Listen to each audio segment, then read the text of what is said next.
You not only forced our son to do household chores and child rearing, but now you're after our money too? Get out of this house, you leeching lazy bum only bringing in $700. I broke into a cold sweat as my mother-in-law pointed a knife at me and shouted. I was heartbroken after all. I was doing all the work and taking care of the kids in place of my jobless husband. I had reached my breaking point. I abandoned the chores, grabbed my child, and decided to head back to my parents' house.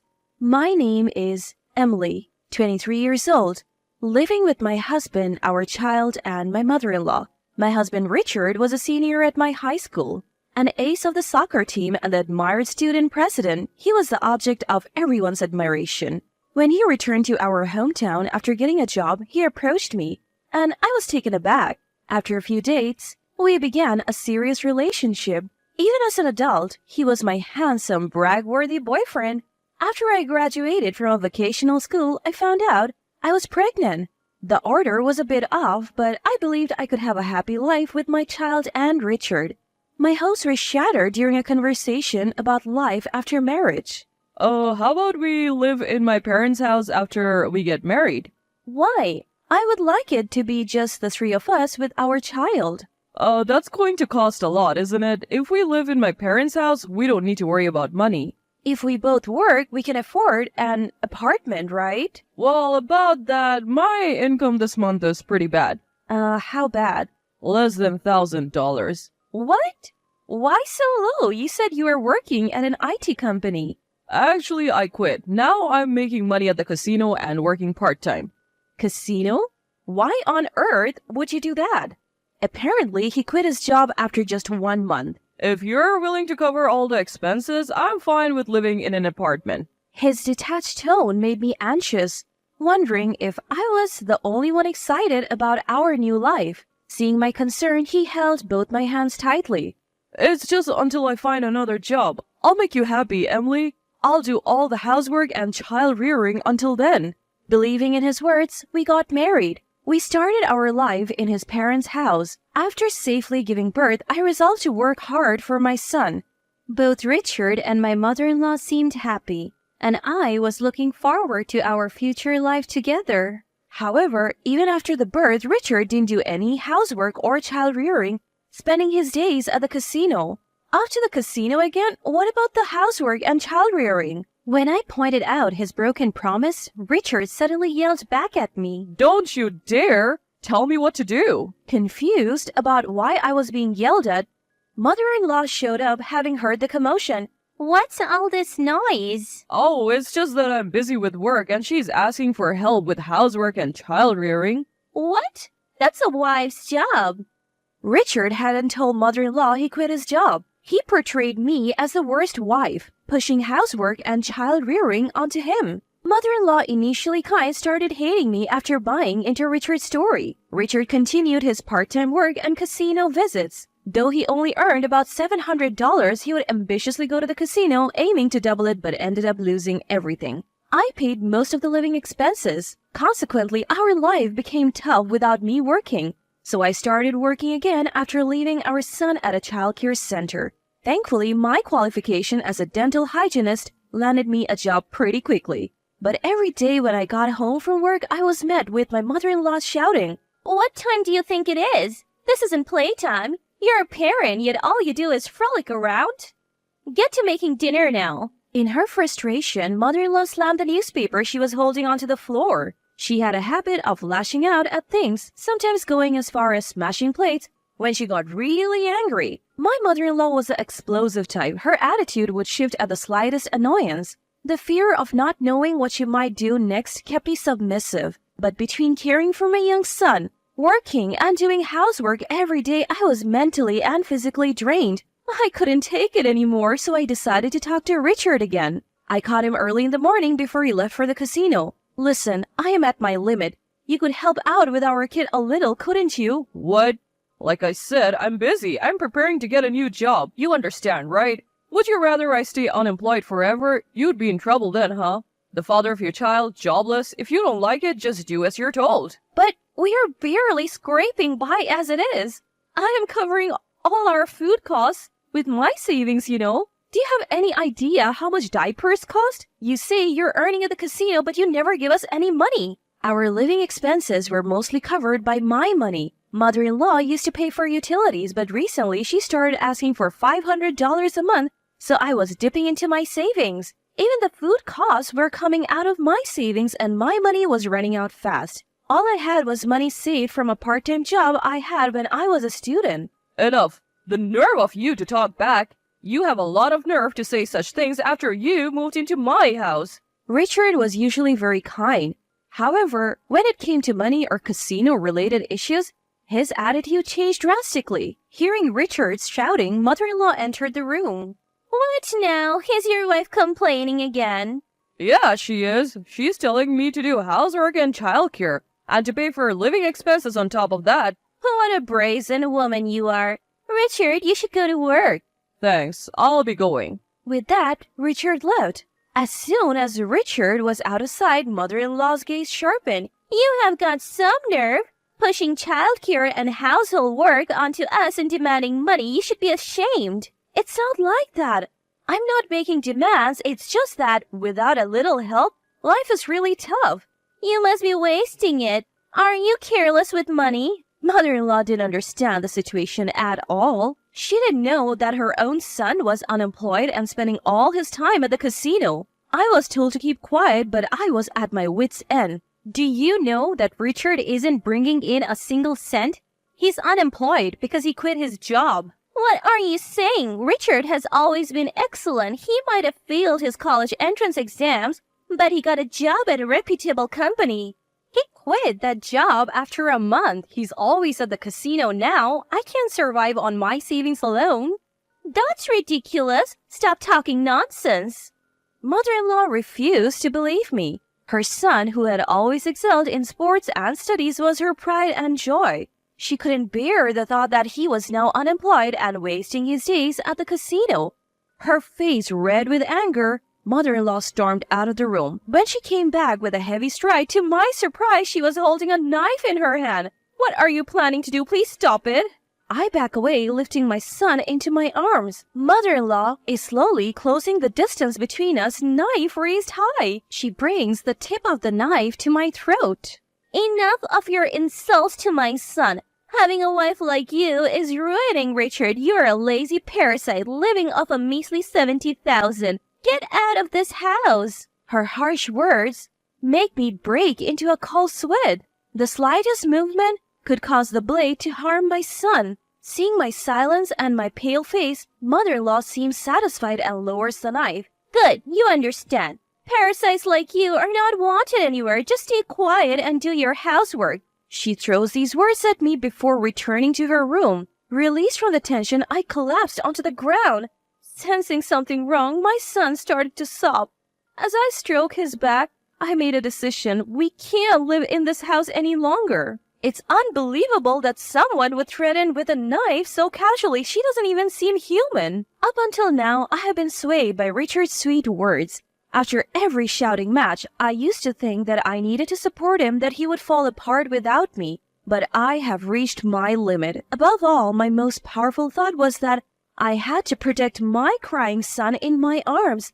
I can't raise my son in this house. I decided to leave. The next day, a stern-faced mother-in-law speaks to me in the morning. Emily, please prepare for my husband's memorial service next week. All our relatives will be there, so make sure everything is perfect. She leaves for a neighbor's house without waiting for my reply. Next week is my father-in-law's memorial service. Richard and mother-in-law had been talking about ordering a grand feast and sharing memories of father-in-law. I have been tasked with all the preparation, but I am not listening anymore. As soon as Richard and mother-in-law are out, I hastily pack my things and flee the in-laws' house. I don't have much, just my clothes, my son's toys, and diapers. When I get back to my parents' house, they're surprised. But when I tell them everything, my mother is moved to tears and holds me tight. My usually calm father is very angry and tells me to rest at home. Then, that evening, the phone rings. It must be Richard, wondering why I haven't returned to make dinner. I ignore the call and block his number. The next day, mother-in-law and Richard show up together at my parents' house. They're banging on the door early in the morning. My parents try to drive them away, but I tell them to let them in. When I open the door, they start shouting immediately. How dare you leave without a word? What kind of wife are you? Don't you think it's strange to leave without saying anything? Can you please not shout? You're disturbing the neighbors. I keep my voice calm, suppressing the urge to say who's the real problem here. When they see my attitude, they try to grab me, but my father steps in. We will call the police if you resort to violence. Let's talk inside first. With my parents present, I started the conversation with mother-in-law and Richard. Why did you leave without saying anything? I had reached my limit. Housework, childcare, and my job all overwhelming me, and yet you never lifted a finger to help, despite my pleas. Well, I was busy too. Busy at the casino? Like I've already said, our son doesn't go to casinos. Stop spreading lies. It seemed like the mother-in-law still thought Richard was working. It's unthinkable because he's such a good son. She must think like that. Ignorance is bliss. So, mother-in-law, where do you think Richard is employed? At a securities company. I saw the job offer letter after all. Well, we should call them and find out if Richard is still there. That would settle it. What? Wait a minute. Richard was obviously flustered. What's the problem? If you're working there, it shouldn't be an issue. Well, that's, Ignoring the visibly sweating Richard, I dialed a securities company on my phone. I switched the call to speaker mode so everyone could hear, and asked if Richard was working there. That individual resigned several years ago. If memory serves me right, he was with us for just about a month. What? The words from the phone left mother-in-law speechless. Richard was looking down, his fist clenched. Did you really quit? Why? Because it was frustrating. Every day was just grunt work and the boss would yell at me for the smallest mistakes. That's harassment. Richard, why don't you tell us what you've been doing since? I'm, job hunting. How many years have you been job hunting? You don't seem to be getting any offers. Tell me how many companies you have applied to, so I can verify. Well, there aren't any good job offers. When a good company comes along, I'll get a job. You seem to have a lot of confidence in yourself, by the way. You're working part-time now, right? How much did you make last month? 700? 700? Didn't you tell me that Emily could only earn 700 and couldn't support herself? So you were the one supporting her? Apparently, he told mother-in-law that I wasn't earning anything, but the reality was quite the opposite. As a dental hygienist, my salary isn't huge, but I earn at least $2,000. Knowing the truth, mother-in-law was blushing furiously as she glared at Richard. In that situation, Richard became extremely angry. Why do you have to do this? This is all your fault, making me look like a fool. Seems like his pride was hurt and he couldn't stand being embarrassed, so he hit the table hard. You shouldn't reveal things like this in public. It's defamation. I sighed in disbelief. If you want to sue, go ahead. But I'll sue you for threatening me with a knife too. Besides, lawsuits aren't free. Do you have the money? At that, Richard clicked his tongue. He probably spent all his earnings for this month at the casino. As mother-in-law was in shock, after learning the truth about Richard's unemployment, I laid it out for her. I am the one earning all our living expenses. When we got married, Richard said he would take care of housework and childcare in place of my job. But after we married, he did none of it. That's different from what I heard. Mother-in-law just went ahead and trusted whatever Richard told her, right? She got upset when I asked for help with the chores and childcare. She even pointed a knife at me and told me to keep quiet and do my housework. I could see my mother-in-law's face turning pale. Standing in front of my parents being called out for her misconduct, she looked uncomfortable. Mother-in-law, you haven't contributed a penny to the household either. We have been living on my income this whole time. I have no intention of working for you any longer. So I would like a divorce, please. Divorce? Hold on a second. Don't just drop that bombshell all of a sudden. Yes, that's right. I'll help out too, so please come back. No, thank you. When I made my stance clear, their eyes widened in surprise. They were likely startled because I, who had always acquiesced after being yelled at or persistently begged, had clearly refused this time. I don't want to live with a person who threatens me with a knife just to get their way. I'm tired of living with Richard, who does nothing but gamble at the casino all day. I am going to make sure you pay me compensation for all the hard work I have put in so far.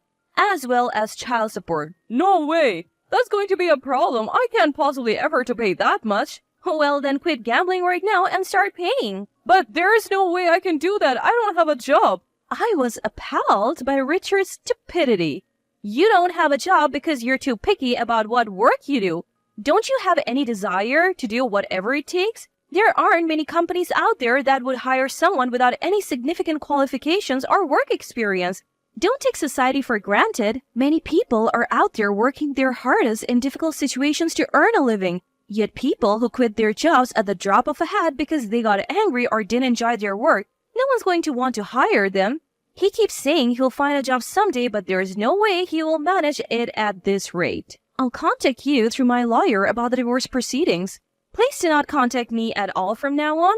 What kind of selfish... What's going to happen to us? At my curt words, mother-in-law flared up in anger. I made a deliberately puzzled face and responded to mother-in-law's words. I don't know. Earn a living on your own? You heartless woman. Heartless? I don't want to be called that by you, remember? When you said the parasite living off a measly $700 per month is a nuisance? Leave my house? Do you remember saying that to me, your daughter-in-law? While holding a knife to my throat. By the way, the lazy person making $700 a month is right next to you. Are you not telling him to leave? As I spoke, mother-in-law started shaking with rage. Maybe I went too far. Mother-in-law leaned over and grabbed my collar. Stop it. I told you. I will call the police if you lay a hand on her. My father forcefully pulled her off of me, but she was too riled up. So not only threats with a knife, but physical violence too? How barbaric. Don't you think it's better not to compound your crimes any further? Mother-in-law glared at me resentfully. Ignoring my mother-in-law, I turned my gaze to Richard. I believed he would change, but I'm giving up on that now. I need to protect our son. I won't trouble you anymore. I'll take care of the money, the housework, and the childcare, so please come back. You will take care of the money? Really? Even with careful budgeting, it's over $1,000 a month. Can you earn that? Upon hearing my words, Richard's face turned pale. He had never made more than $1,000 since he quit his job. But I have Mom's pension. What? So you're telling me you're dependent on my pension now? Even my mother-in-law couldn't keep her calm at his absurd words. There's nothing else I can do. I don't have a job now. I'm doing part-time work. Can't we try to work things out? My father, hearing Richard's unyielding stance, finally spoke up. Richard, you and your mother have taken great advantage of our precious daughter. If I had known you were such a person, I would have opposed the marriage by all means. I will never let her step foot in your house again. I'll sever all ties. But I can't live without Emily. Please, give me another chance. Don't joke with me. Can't live without our daughter? You're already planning to depend on her, a man who has no intention or grit to earn his own living and make his wife's life comfortable. Doesn't deserve our daughter. Leave now. For the first time, I saw my father shout. It sent chills down my spine. Richard and mother-in-law's too. Richard was kneeling, his head bowed. It was a comical sight. The charming image I had of him during our college days was completely gone. Please reconsider. I beg you, Emily. But my parents wouldn't budge. They were fed up. I don't want to be treated like a slave by you two anymore. Please don't involve me in anything from now on. As soon as we kicked them out of the house, we locked the door. For a while, they banged on the door and shouted, but as soon as a police officer passing by addressed them, they ran off. After that, I heard Richard was cut off by his mother and kicked out of the house. Now he's living in a rundown apartment, surviving on welfare and part-time work. Apparently, because of his short temper, he doesn't stick to one job for long and keeps switching between part-time jobs at convenience stores, construction sites, and so on. He's barely making ends meet in order to pay me compensation and child support. He's juggling multiple part-time jobs and is unable to look for a full-time job. There were rumors that he's still going to the casino and even in debt, but I'm not interested. The word about Richard's downfall spread quickly among our high school classmates, and I received numerous sightings and informations about him. It seems that the neighbors have witnessed mother-in-law kicking Richard out, and their frequent arguments. His unemployment and the fact that he was left by his wife became public knowledge. She must be feeling extremely embarrassed after boasting about her son all the time. She hardly ever leaves the house now. With the help of my parents in doing the housework and raising my son, I continue working. I now have more free time to spend with my son.